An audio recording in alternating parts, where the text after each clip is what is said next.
আগরতলা আমতলী থানার পুলিশের জালে আব্দুল রহমান নামে বাংলাদেশের চিটাগাং এলাকার এক কুখ্যাত মানব পাচারকারী ভারতের ছোট্ট পার্বত্য ত্রিপুরা রাজ্যে প্রায় প্রতিদিন অবৈধভাবে ভারত বাংলাদেশ আন্তর্জাতিক সীমান্তের কাঁটাতার দিয়ে বিএসএফ জওয়ানদের চোখে ফাঁকি দিয়ে মানব পাচারকারী এবং বাংলাদেশিদের অনুপ্রবেশ অব্যাহত রয়েছে।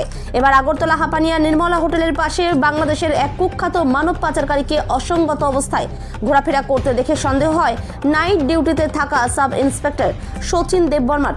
তখন তিনি অভিযুক্ত ওই মানব পাচারকারীকে জিজ্ঞাসাবাদ করে জানতে পারে ধৃত মানব পাচারকারী বাংলাদেশের চিটাগাং এলাকার বাসিন্দা, তার নাম আব্দুল রহমান। ধৃত বাংলাদেশি মানব পাচারকারীর কাছ থেকে উদ্ধার করা হয়েছে বাংলাদেশি টাকা, ড্রাইভিং লাইসেন্স, জাল আধার কার্ড এবং ভারতীয় টাকা। এরপর ধৃত বাংলাদেশিকে আমতলী থানায় গ্রেপ্তার করে নিয়ে আসা হয়। বৃহস্পতিবার ধৃত বাংলাদেশি মানব পাচারকারীকে পুলিশ রিমান্ড চেয়ে আদালতে হাজির করা হয়েছে বলে সংবাদ মাধ্যমকে জানিয়েছেন আমতলী থানার ওসি পরিতোষ দাস। ত্রিপুরা থেকে বিক্রম কর্মকারের report, big news Bangla. Sir, গতকাল রাত্রে নাইট ডিউটির সময় এসআই শচীন দেববর্মা একটা লোককে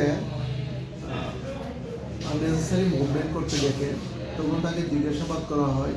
জিজ্ঞাসাবাদে সে বলে তার বাড়ি বাংলাদেশ, নাম আব্দুল রহমান, বাড়ি হলো চট্টগ্রাম, চিটাগাং, বাংলাদেশ।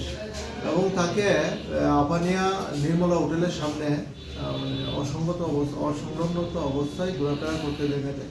পরবর্তী সময় তার কাছ থেকে চেকিং করে তার কাছ থেকে বাংলাদেশি টাকা এবং একটা ড্রাইভিং লাইসেন্স এবং একটা আধার কার্ড এবং ইন্ডিয়ান কারেন্সি তার কাছ থেকে বাজেয়াপ্ত করা হয়। এই বিষয়ে আমরা একটা সুনির্দিষ্ট একটা পাসপোর্টের একটা মামলা নিয়েছি, যার নাম্বার হলো আমতলী পিএস কেস নাম্বার 8/2024। আজকে তাকে আমরা পুলিশ রিমান্ড চেয়ে আদালতে প্রেরণ করছি এবং তার সঙ্গে কে কে জড়িত আছে বিষয়গুলি আমরা খতিয়ে দেখছি।